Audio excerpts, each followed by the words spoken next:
Assalamualaikum warahmatullahi wabarakatuh. Nama saya Wina Romdani. Saya calon guru penggerak Angkatan 4 dari Kabupaten Bandung Barat.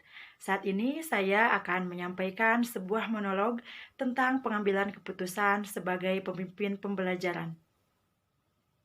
Setiap manusia dalam hidupnya selalu akan dihadapkan pada proses pengambilan keputusan, baik dalam masalah yang sederhana maupun dalam masalah yang kompleks. Demikian halnya seorang guru. Sebagai pemimpin pembelajaran, ia akan selalu dihadapkan pada proses di mana ia harus mengambil sebuah keputusan terhadap permasalahan yang ia hadapi. Karena tugas guru tidak terlepas dari interaksi sosial dengan murid, rekan sejawat, maupun dengan sistem sekolah secara keseluruhan. Dalam proses pengambilan keputusan, diperlukan pertimbangan yang matang, berdasarkan rasa tanggung jawab dengan memperhatikan nilai-nilai kebajikan universal dan juga dipastikan agar tetap berpihak kepada murid. Bukan tidak mungkin, dalam suatu pengambilan keputusan, kita akan dihadapkan pada prinsip-prinsip etika yang saling bertentangan. Pada saat itulah, kita sedang menghadapi suatu kondisi yang disebut dilema etika. Setelah saya mempelajari modul 3.1 tentang pengambilan keputusan sebagai pemimpin pembelajaran dalam program pendidikan guru penggerak ini, saya memahami bahwa dilema etika adalah suatu kondisi di mana kita dihadapkan pada keputusan yang sulit antara dua pilihan keputusan yang keduanya sama-sama benar, atau bisa juga diartikan sebagai kondisi di mana nilai-nilai kebajikan universal yang kita yakini saling bertentangan dalam suatu permasalahan yang kita hadapi. Oleh karena itu, ada 4 paradigma dalam dilema etika ini, yaitu masalah yang mengandung pertentangan antara individu lawan masyarakat, rasa keadilan lawan rasa kasihan, kebenaran lawan kesetiaan, dan jangka pendek lawan jangka panjang. Etika pada dasarnya terkait dengan karsa, karena setiap manusia memiliki kesadaran moral. Ia juga memiliki nilai-nilai kebajikan yang diyakini yang mungkin berbeda dengan manusia yang lainnya. Oleh karena itu, dalam suatu dilema etika, terdapat prinsip-prinsip bagaimana cara kita berpikir untuk kemudian kita mengambil suatu keputusan. Cara berpikir yang dimaksud adalah apakah kita mau berpikir berbasis hasil akhir atau berpikir berbasis peraturan atau berpikir berbasis rasa peduli.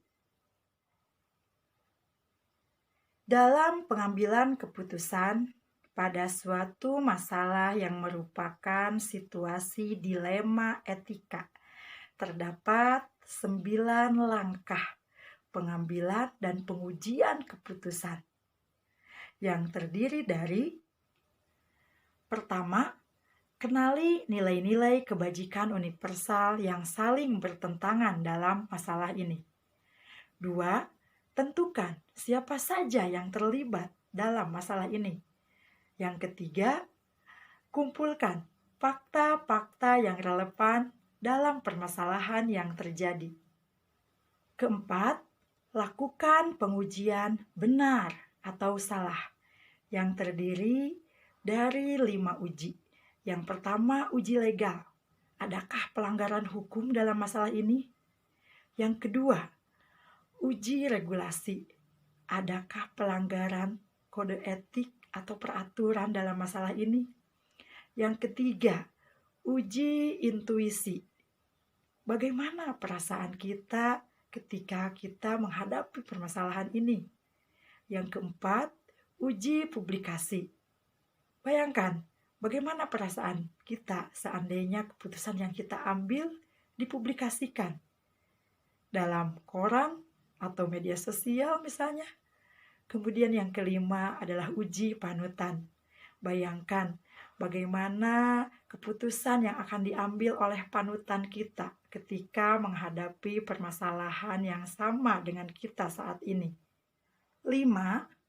Lakukan pengujian benar lawan benar. 6. Lakukan prinsip resolusi. 7. Lakukan investigasi opsi trilema, yaitu membuat atau memikirkan satu pilihan lainnya dari dua pilihan keputusan yang sudah ada. Yang kedelapan, buat keputusan. Dan yang kesembilan, lihat kembali keputusan yang sudah kita buat dan refleksikan keputusan tersebut. Berdasarkan pemahaman tersebut, saya akan mencoba menjawab beberapa pertanyaan pemantik yang diberikan. Yang pertama, bagaimana saya akan menerapkan dan mentransfer pemahaman yang saya dapatkan tentang pengambilan keputusan sebagai pemimpin pembelajaran ini di lingkungan atau sekolah saya. Saya akan menerapkan pengetahuan dan pemahaman saya tentang pengambilan keputusan sebagai pemimpin pembelajaran ini tentunya dalam pelaksanaan tugas saya di kelas ketika berinteraksi dengan murid dalam pembelajaran yang saya lakukan. Seperti yang selama ini sering saya alami, bahwa terkadang kita sering dihadapkan pada situasi yang merupakan dilema etika. Jika selama ini saya lebih mengandalkan intuisi saya dalam pengambilan keputusan, tentunya setelah memahami tentang bagaimana pengambilan keputusan sebagai pemimpin pembelajaran, saya akan menetapkan paradigma mana yang dipilih, prinsip apa yang akan digunakan, kemudian dilakukan langkah-langkah pengambilan dan pengujian keputusan. Setelah saya melakukannya di kelas, kemudian saya akan berbagi pengalaman saya dengan rekan-rekan sejawat, rekan sesama guru dalam komunitas praktisi. Misalnya, dengan mengobrol santai di saat jam istirahat, menyampaikannya ketika diberi kesempatan dalam rapat dewan guru, atau mungkin dalam pertemuan rutin sebulan sekali yang telah disepakati dalam komunitas praktisi, di mana di sana terdapat suatu agenda untuk saling berbagi praktik baik. Kenapa tidak? Jika pada saat itu saya menyampaikan pengalaman saya dalam pengambilan keputusan terkait dilema etika yang terjadi di kelas saya. Apa langkah-langkah awal yang akan saya lakukan dalam mengambil keputusan berdasarkan pemimpin pembelajaran? Untuk dapat mengambil keputusan sebagai pemimpin pembelajaran, langkah pertama yang akan saya lakukan adalah menumbuhkan semangat atau menumbuhkan spirit dalam jiwa saya bahwa setiap keputusan yang saya ambil kaitannya dalam kepemimpinan saya sebagai pemimpin pembelajaran itu sangat berpengaruh dan sangat penting bagi terlaksananya proses pembelajaran yang berpihak pada murid. Keputusan yang saya ambil juga sangat berpengaruh terhadap bagaimana karakter murid ditumbuhkan.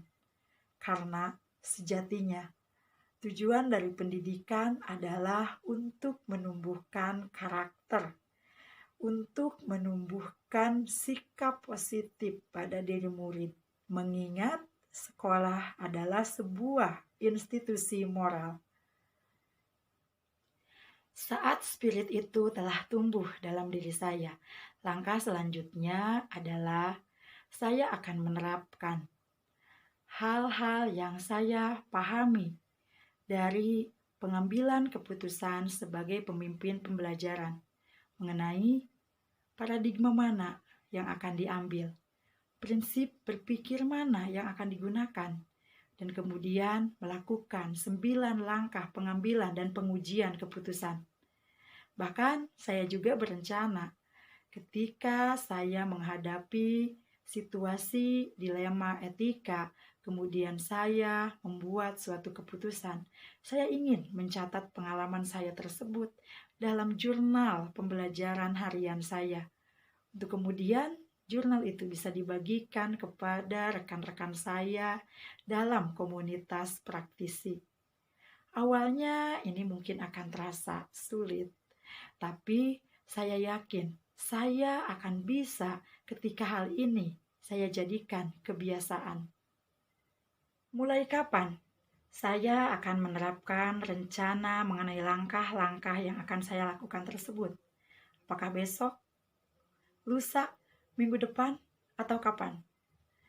Dalam menghadapi suatu permasalahan yang menuntut saya mengambil keputusan, terutama untuk masalah dilema etika, tentunya waktu kapan permasalahan itu akan terjadi tidak bisa diprediksi. Tapi kapanpun itu, saya pastikan bahwa saya harus siap menerapkan paradigma apa yang akan saya ambil, prinsip berpikir mana yang akan digunakan, kemudian mulai melakukan 9 langkah pengambilan dan pengujian keputusan. Tentunya saya akan perkuat dengan meningkatkan kompetensi sosial emosional saya yang akan membantu saya untuk lebih bisa mengambil keputusan dengan bertanggung jawab, memperhatikan nilai-nilai kebajikan universal, dan juga tetap berpihak pada murid.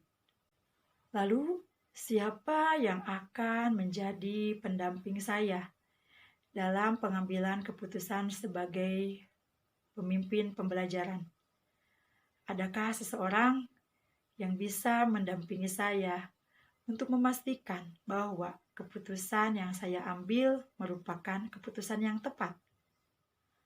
Pihak-pihak yang dapat mendampingi saya dalam proses pengambilan keputusan sebagai pemimpin pembelajaran diantaranya adalah kepala sekolah, rekan sejawat, dan rekan sesama calon guru penggerak.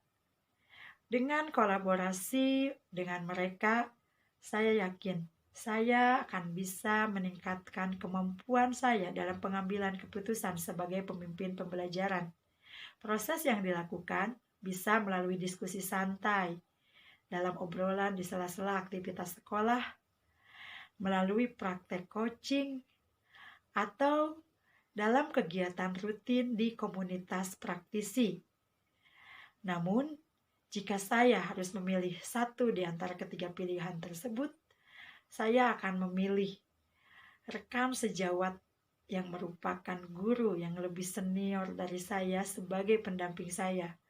Saya memilih mereka sebagai pendamping dalam pengambilan keputusan sebagai pemimpin pembelajaran karena saya tahu mereka yang lebih senior sudah banyak makan asam garam, sudah banyak pengalaman dalam proses pembelajaran dan tentunya dalam pengambilan keputusan terkait kepemimpinan dalam pembelajaran.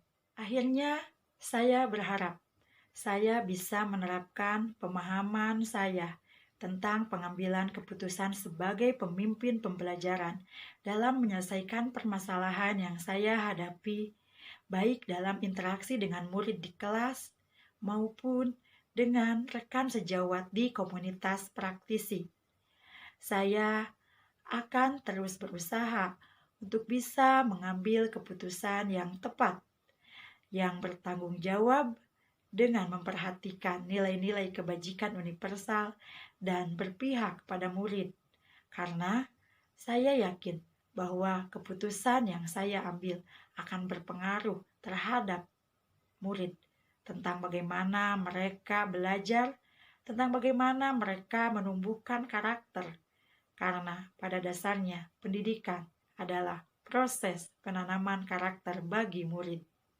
Demikian yang dapat saya sampaikan. Terima kasih. Wassalamualaikum warahmatullahi wabarakatuh.